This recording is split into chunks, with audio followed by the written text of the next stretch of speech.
प्रथमेश 24/7 में आपका स्वागत है। मैं हूं अर्चना मिश्रा। आगे बढ़ने से पहले सबसे पहले एक नजर आज के हेडलाइंस पर।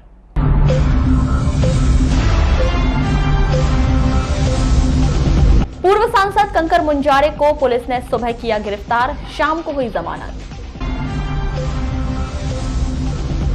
माध्यमिक शिक्षा मंडल ने जारी किया 10वीं बोर्ड का रिजल्ट, प्रदेश की मेरिट सूची में 5 छात्रों के नाम।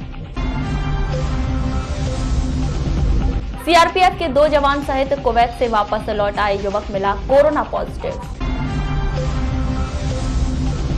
5.5 वर्ष की मासूम के साथ दुष्कर्म, आरोपी गिरफ्तार, भेजा गया जेल। सावन मास में निकलने वाली कांवड़ यात्रा पर लगा प्रतिबंध, हर सोमवार को बंद रहेंगे शंकर घाट कोटेश्वर धाम मंदिर। और 151 करोड़ 51 लाख रुपए में हुआ जिले की 102 शराब दुकानों का टेंडर। और अब खबरें विस्तार से। शनिवार की सुबह 6:45 पर पूर्व सांसद कंकर मुंजारे के गोंदिया रोड स्थित निजी निवास से पुलिस उन्हें उठाकर ले गई। जानकारी के अनुसार बीते दिनों खैलांजी रेत घाट मारपीट से जुड़ा हुआ पूरा घटनाक्रम बताया जा रहा है। आपको बता दें कि सुबह सुबह नगर पुलिस अधीक्षक कोतवाली के टीआई सहित आधा दर्जन से अधिक अधिकारियों के साथ भारी पुलिस बल सांसद श्री मुंजारे के निवास स्थल पहुंचा और उन्हें गाड़ी में बैठाकर ले गए। जानकारी यही मिल रही है कि पुलिस उन्हें खैलांजी लेकर गई है। हालांकि इस विषय में पुलिस अधिकारियों ने कोई भी जानकारी नहीं दी। इसके पीछे सुरक्षा कारणों और पूरी कार्रवाई को गोपनीय रखने का हवाला दिया गया। इस विषय में पूर्व नगर पालिका के अध्यक्ष और पूर्व सांसद कंकर मुंजारे की धर्मपत्नी अनुमा मुंजारे ने पूरे घटनाक्रम को कुछ इस प्रकार से बताया और पूरे घटनाक्रम पर पुलिस और प्रदेश शासन पर जमकर आरोप लगाए। खींचते हुए जैसे किसी अपराधी को पकड़ते हैं वैसे खींचते हुए उनको जबरदस्ती ले गए और इतनी सारी कम से कम 6-7 गाड़ियां थी। हमको पता ही नहीं कि किस गाड़ी में मुंजारे जी को अंडर गारमेंट्स में ही लेके चले गए। और ये बहुत शर्मनाक बात है, जो जनता की लड़ाई लड़ता है उसके साथ ये अभद्र व्यवहार इन्होंने पुलिस प्रशासन ने किया। और ये शिवराज सरकार के लिए भी शर्मनाक बात है कि उनके राज में एक जनप्रतिनिधि के साथ ऐसा व्यवहार हो रहा है। जो रेत चोरी कर रहे हैं, जो खनन माफिया है, जो गलत काम कर रहे हैं, उनको तो कायदे से प्रशासन को रोकना चाहिए, लेकिन प्रशासन नहीं रोक रहा है। हम रोक रहे हैं। एक तरह से हम तो प्रशासन की मदद कर रहे हैं ना। प्रशासन को हमें प्रोत्साहित करना चाहिए। तो जो लोग चोरी कर रहे हैं, जो बदमाशी कर रहे हैं, जो लूट रहे हैं हमारे जिले की खनिज संपदा को, उनके झूठी शिकायत पे एक तरफा कार्रवाई कर रहे हो आप। और 9 दिन बाद आप इस तरीके से आपराधिक व्यक्ति के रूप में आप उनको गिरफ्तार करके ले जा रहे हो। पूर्व सांसद कंकर मुंजारे को न्यायालय न्यायिक दंडाधिकारी प्रथम श्रेणी गिरिजेश शनोदिया की अदालत में भारी पुलिस बल के बीच पेश किया गया, जहां पर पद्मेश 24 से चर्चा करते हुए पूर्व सांसद कंकर मुंजारे ने बताया कि उनके ऊपर यह कार्रवाई दुर्भावनावश की गई और जिस तरीके से कार्रवाई भारतीय जनता पार्टी के मंत्रिमंडल के गठन होने के साथ की गई है, यह पूरी तरह से राजनीतिक दबाव और उनके ऊपर यह कार्रवाई की गई है। अवैध रेत व अवैध शराब और रेत के अवैध कारोबार में भारतीय जनता पार्टी और कांग्रेस के सभी लोग शामिल हैं और उनके द्वारा इस मामले में विरोध दर्ज करवाया गया है, जिससे दोनों पार्टियां बैकफुट पर आ गई है और घबरा रही है कि यही वजह है इन्होंने दुर्भावनापूर्ण ढंग से मेरी गिरफ्तारी को अंजाम दिया है। श्री मुंजारे ने बताया कि उनके खिलाफ बालाघाट में 2 जगह पर इस्तगासा पेश किए गए। अनुविभागीय दंडाधिकारी अधिकारी बालाघाट की अदालत में 110 जाब्ता फौजदारी का इस्तगासा पेश किया गया। वहीं बालाघाट तहसीलदार के सामने पेश करके 107 116 जाब्ता फौजदारी की कार्रवाई उनके ऊपर की गई। वहां से वापस लाकर न्यायालय न्यायिक दंडाधिकारी की अदालत में हुए घटनाक्रम को लेकर फर्जी और बेबुनियाद आरोप उनके खिलाफ अपराध पंजीबद्ध किया गया। उन्होंने कहा कि उनकी आवाज जनहित की आवाज में और जनहित में उठाए गए मुद्दे पर है। जीत उनकी होगी, उन्हें न्यायालय पर पूरा विश्वास है। इस गिरफ्तारी में आपका क्या कहना है? गिरफ्तारी करती है, जो ज़्यादा पर गिरफ्तारी की गई रेत माफिया शराब माफियाओं। जिस तरीके से सरकार का अभी तुरंत गठन हुआ है, मंत्रिमंडल का विस्तार हुआ है, किस रूप में ले रहे हैं सर इस गिरफ्तारी को आप? ये जानबूझ के दुर्भावनापूर्वक गिरफ्तारी की गई है। सर किन किन थाना क्षेत्र अंतर्गत आप पर कार्रवाई की गई है सर? खैलांजी बालाघाट थाने के अंतर्गत किया। इस कार्रवाई को क्या मानते हैं सर? 110 की कार्रवाई भी शुरू कर दी है और बहुत सारी कार्रवाई शुरू कर दी है। इस दौरान पूर्व सांसद कंकर मुंजारे की गिरफ्तारी के घटनाक्रम पर उठाए गए सवाल और आरोप के विषय में नगर पुलिस अधीक्षक ने पूरे घटनाक्रम को एक सामान्य प्रोसेस बताया। खैरलांजी में पंजीबद्ध अपराध जो धारा 327 का था, उसमें आज कंकर मुंजारे जी पूर्व सांसद जो बालाघाट के निवासी हैं, पुलिस की टीम बना के उनके निवास से उनकी गिरफ्तारी की गई। इस पर अग्रिम कार्रवाई हेतु JR में पेश करने के लिए न्यायालय प्रस्तुत किया गया है। जो विधिवत गिरफ्तारी की प्रक्रिया होती है उसको फॉलो करते हुए ही गिरफ्तारी की कार्रवाई की गई। सर अभद्र करने का भी आरोप है पुलिस? नहीं, सरासर नहीं। गिरफ्तारी की जो प्रक्रिया होती है उसको पूरा प्रॉपर फॉलो किया गया है। उनको जो समझाइश दी जाती है, गिरफ्तारी की सूचना दी जाती है, वो सब प्रॉपर फॉलो करने के बाद ही उनकी गिरफ्तारी। तो बता रहे हैं सर की सूचना दी नहीं गई पहले से? जी बिल्कुल दी गई। सर अभी क्या कार्रवाई हुई सर? SDM ऑफिस को लाया गया था? यहाँ पे जो प्रतिबंधात्मक कार्रवाई है और 110 की कार्रवाई है उसके लिए यहाँ पे लाया गया जी। पूरी कार्रवाई को कि समय लगता है, इसमें काफ़ी लिखा पढ़ी होती है, उसमें पूरे दस्तावेज इकट्ठे करके उसका रिकॉर्ड मेंटेन करना पड़ता है, इसलिए इतना समय। न्यायालयीन प्रक्रिया के बाद मुचलके पर रिहा होने पर पूर्व सांसद कंकर मुंजारे ने फिर से चर्चा के दौरान प्रशासन और प्रदेश शासन पर आरोप लगाया कि पुलिस घर में घुस गई और बिना कपड़े पहने ही उन्हें उठाकर गाड़ी में बैठाकर ले गई। एकदम सुबह 6 बजे मेरे घर पे आए, 5-7 गाड़ियों में भर के, और फिर सीधे अंदर आ गए और वो हमको कपड़े भी नहीं पहनने दिए। जी जी जी, समझे ना। अंडरवियर बनियान पे हम कैरोसिन में लाए गए। बाद में फिर कुर्ते पैजामे हमारे वहाँ से आए, फिर हमने पहना। तो ये तो जो पुलिस ने जो किया है, ये उन्होंने SP और कलेक्टर और माफियाओं के इशारे पे किया इतना, रेत माफियाओं के। क्योंकि हम एक जनप्रतिनिधि है, 3 बार MLA रहे हैं, मेंबर ऑफ पार्लियामेंट रहे हैं, और हमने कहा, आते ही हमने कहा कि हम गिरफ्तार दे रहे हैं, चल रहे हैं आपको। ऐसे कोई मना नहीं किया, अवॉइड नहीं किया, कोई ज़्यादा बहसबाजी भी नहीं की हमने कहा हम चल रहे हैं, तो चलो बाहर चलो, आप हम कपड़े पहने दो। तो मैं सोचता हूँ कि अभी इतनी मैंने मनमानी की है प्रशासन ने और शिवराज सिंह सरकार ने, कभी सोच भी नहीं सकते कभी। पूर्व सांसद कंकर मुंजारे के अधिवक्ता संजय डाहके ने बताया कि किस तरह से उनके द्वारा न्यायालय के समक्ष अपना पक्ष रखा गया और उसके आधार पर पूर्व सांसद की जमानत हुई। लगभग 6 बजे करीब इनको घर से अरेस्ट किया गया जी, और उसके बाद फिर घर से मुझे सूचना मिली तो मैं आके पता किया तो इन्हें वारासूनी थाने में रखा गया था। जी, अपराध है जो वो खैरलांजी थाने का अपराध क्रमांक 186 है जी, धारा 147, 148, 323, 506, 327 का मामला है, 294। और वारासूनी थाने में कुछ देर रखने के बाद करीब 11, साढ़े 11 बजे करीब जी, एक 110 का इस्तगासा SDM बालाघाट के कोर्ट में पेश किया गया, कोतवाली थाने का। जी हाँ, और एक 107, 116 का इस्तगासा न्यायालय तहसीलदार के कोर्ट में पेश किया गया बालाघाट में। जी, वहाँ से फिर माननीय वहाँ जमानत मुचल का हो गया, वहाँ पे मुचल का हो गया। अच्छा, फिर 25,000 के मुचल के पे छोड़ दिया उन्होंने। JMFC वाराणसी श्री सनोडिया साहब के कोर्ट में खैरलांजी थाने का जो अपराध था उसके संबंध में पेश किया गया जी, और यहाँ भी न्यायालय, माननीय न्यायालय से 10,000 रुपए की जमानत पर उन्हें रिहा। माध्यमिक शिक्षा मंडल भोपाल के द्वारा आज कक्षा 10वीं के बोर्ड परीक्षाओं के नतीजे घोषित कर दिए गए। इस बार भी छात्राओं ने बाजी मारते हुए जीत का परचम लहराया।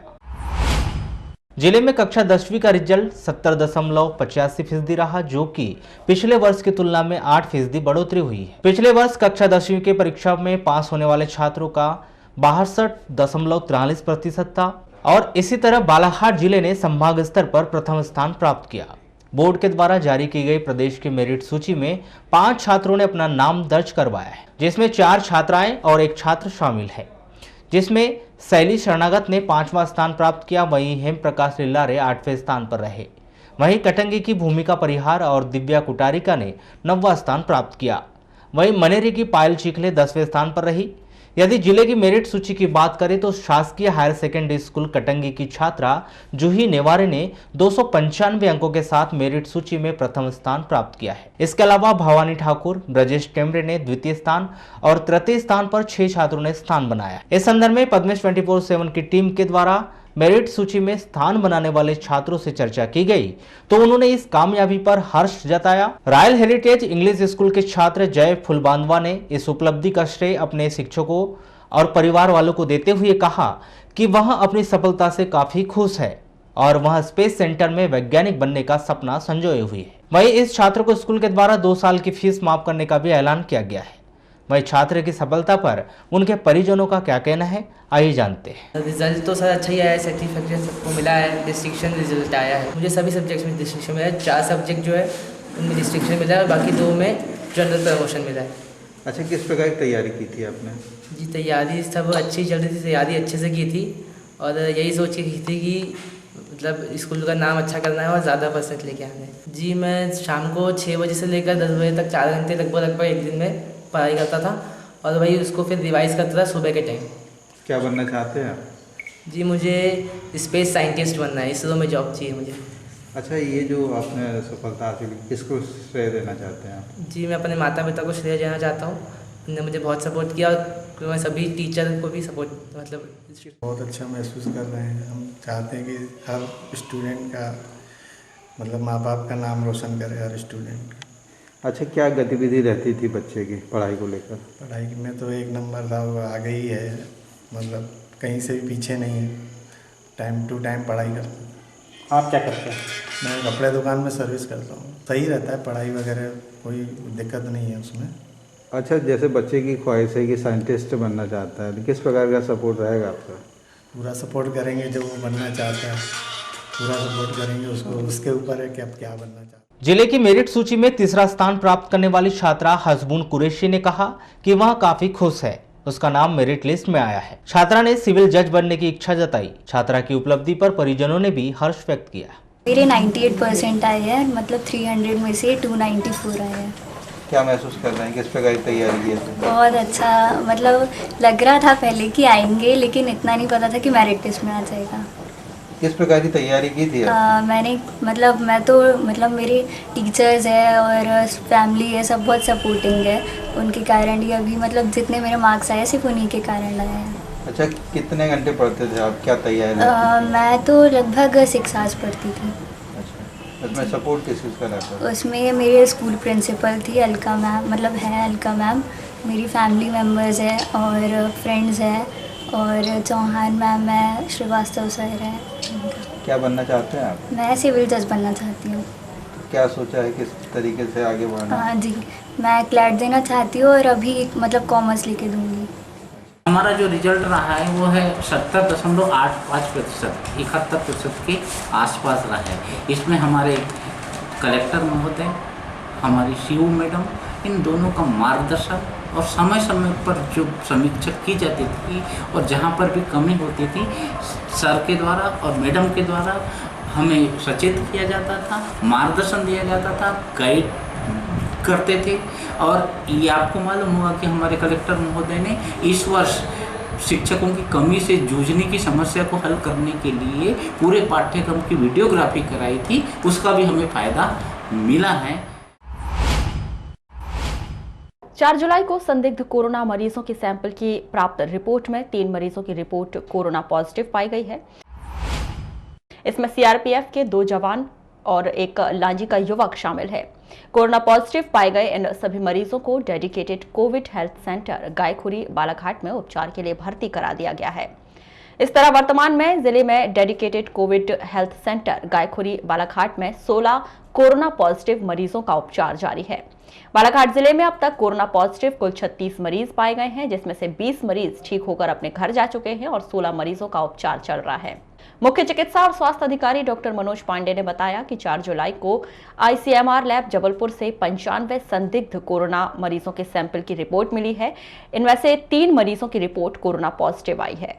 सीआरपीएफ के जिन 2 जवानों की रिपोर्ट कोरोना पॉजिटिव आई है, वे पूर्व में कोरोना पॉजिटिव पाए गए जवानों के संपर्क में आए थे, जिसके कारण उनके भी सैंपल जांच के लिए गए थे और वे जांच में पॉजिटिव पाए गए हैं। डॉक्टर पांडे ने बताया कि लांजी का 24 वर्षीय युवक कुवैत से आया है और 3 जुलाई को लांजी पहुंचा था। कुवैत से दिल्ली पहुंचने पर उसे 7 दिनों के लिए क्वारंटाइन में रखा गया था। इसके बाद वह ट्रेन से गोंदिया पहुंचा था।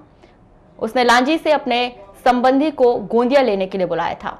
इस युवक में कोरोना के कोई लक्षण नहीं थे, लेकिन एहतियात के तौर पर वे जांच कराने लांजी अस्पताल पहुंचा था। कुवैत से आने के कारण उसके सैंपल लेकर जांच के लिए भेजे गए थे।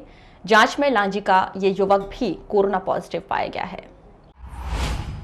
ग्रामीण थाना क्षेत्र में एक युवक ने 5.5 वर्षीय मासूम बच्ची को घर में बंद करके उसके साथ कुकृत्य किया। युवक अंकित पिता सुरेंद्र पटले 18 वर्ष को ग्रामीण पुलिस ने गिरफ्तार कर लिया है, जिसे न्यायिक रिमांड पर जिला जेल भिजवा दिया गया है।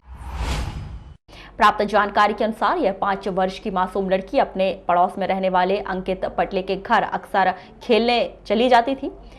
2 जुलाई को लड़की की मां घर के समीप खेत चली गई थी। लड़की घर में थी। 4 बजे लड़की की मां घर आई तो देखा लड़की घर में नहीं थी। सोचा वह पड़ोस में खेलने चली गई होगी। लड़की की मां पड़ोस में पूछते पूछते अंकित पटले के घर गई तो देखा कि दोनों दरवाजे आगे पीछे से बंद थे। चिल्लाने पर अंकित पटले लड़की को लेकर बाहर निकला। लड़की को उसकी मां लेकर घर आई, तब लड़की ने अपनी मां को अंकित द्वारा किए गए कुकृत्य के संबंध में बताया। इस घटना की रिपोर्ट दर्ज करवाई गई। पुलिस लाइन बालाघाट में रुपए के लेन देन को लेकर आरक्षक और एक युवक आपस में भिड़ गए और मारपीट में दोनों घायल हो गए। आरक्षक मिथिलेश वाडिवा 30 वर्ष पुलिस लाइन बालाघाट और सुशील ब्रह्मे 25 वर्ष वैशाली नगर बूढ़ी बालाघाट निवासी हैं। जानकारी के अनुसार 3 जुलाई की शाम 7 बजे सुशील ब्रह्मे अपने दोस्त अनुराग पंडित के साथ उधार के पैसे लेने पुलिस लाइन स्थित मिथिलेश के कमरे में गए थे, जहां पर रुपए के लेन देन को लेकर मिथिलेश और सुशील ब्रह्मे के बीच मारपीट हो गई। सुशील ब्रह्मे ने आरक्षक मिथिलेश को जहां हाथ मुक्कों से मारपीट कर जान से मारने की धमकी दी, वहीं आरक्षक मिथिलेश ने सुशील ब्रह्मे को सब्जी काटने के चाकू से मारकर चोट पहुंचाई। बीच बचाव के बाद दोनों रिपोर्ट करने कोतवाली पहुंचे, जहां कोतवाली पुलिस ने आरक्षक मिथिलेश और सुशील ब्रह्मे द्वारा की गई रिपोर्ट पर दोनों के खिलाफ आपराधिक प्रकरण दर्ज कर विवेचना शुरू की है। जिले में कोरोना वायरस संक्रमण को फैलने से रोकने के लिए कलेक्टर और जिला दंडाधिकारी दीपक आर्य ने श्रावण मास में प्रत्येक सोमवार को वेनगंगा नदी, बालाघाट स्थित शंकर घाट मंदिर और लांजी स्थित कोटेश्वर धाम मंदिर को आम जन के लिए बंद करने के आदेश दिए हैं। इस संबंध में दिए गए आदेश में कहा गया है कि कोरोना संकट के दौरान लॉकडाउन में छूट प्रदान की गई है, लेकिन कोरोना संक्रमण का खतरा अभी टला नहीं है और जिले में कोरोना संक्रमित मरीजों की संख्या लगातार बढ़ती जा रही है। श्रावण मास में वेनगंगा नदी, बालाघाट स्थित शंकर घाट मंदिर और लांजी स्थित कोटेश्वर धाम मंदिर में श्रद्धालुओं का अधिक से अधिक संख्या में आना जाना होता है।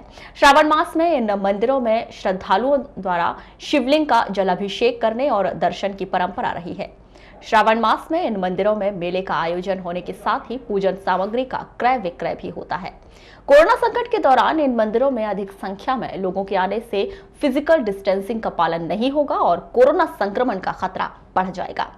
यह आदेश जिले में तत्काल प्रभाव से लागू हो गया है और इस आदेश का उल्लंघन करने पर दंड प्रक्रिया संहिता की धारा 188, आपदा अधिनियम और महामारी अधिनियम के अंतर्गत वैधानिक कार्रवाई की जाएगी। बालाघाट जिले के 78 देसी व 24 विदेशी मदिरा दुकानों का पुनर्निष्पादन स्वीकृति की कार्यवाही वर्ष 2020-21 की शेष अवधि 271 दिवसों के लिए ई टेंडर प्रक्रिया के अंतर्गत इच्छुक समस्त ठेकेदारों से टेंडर आमंत्रित कर निष्पादन की कार्यवाही दिनांक 3 जुलाई 2020 को कलेक्टर दीपक आर्य के निर्देशन और जिला आबकारी अधिकारी भीमराव वैद्य की उपस्थिति में करवाया गया। पुनर्निष्पादन की कार्यवाही के 6वें चरण के अंतर्गत वर्ष 2020-21 की निर्धारित आरक्षित मूल्य 199 करोड़ 8,47,671 रुपए पर की गई है। बंजर नदी परियोजना संभाग बैहर जिला बालाघाट में उपयंत्री के पद पर पदस्थ छत्तीसगढ़ राज्य के दुर्ग जिले के बालोद तहसील के ग्राम गंजपारा के निवासी उपयंत्री टीकम साय चक्रधारी को कार्यपालन यंत्री बंजर परियोजना द्वारा निर्देशित किया गया है कि वे तत्काल अपने कार्य पर उपस्थित हो जाएं, वरना उनके खिलाफ सेवा समाप्ति की कार्यवाही के साथ ही वैधानिक कार्यवाही की जाएगी। बता दें कि उपयंत्री टीकम साय चक्रधारी 20 दिसंबर 2018 से लगातार अनुपस्थित हैं और बंजर नदी परियोजना संभाग कार्यालय बैहर द्वारा उनके गृह ग्राम के पते पर कई बार पत्रों के माध्यम से कार्य पर उपस्थित होने के लिए कहा गया है, लेकिन वे अब तक उपस्थित नहीं हुए हैं। तो ये थी अभी तक की खास खबरें। अगले न्यूज बुलेटिन के साथ फिर मुलाकात होगी, तब तक के लिए नमस्कार।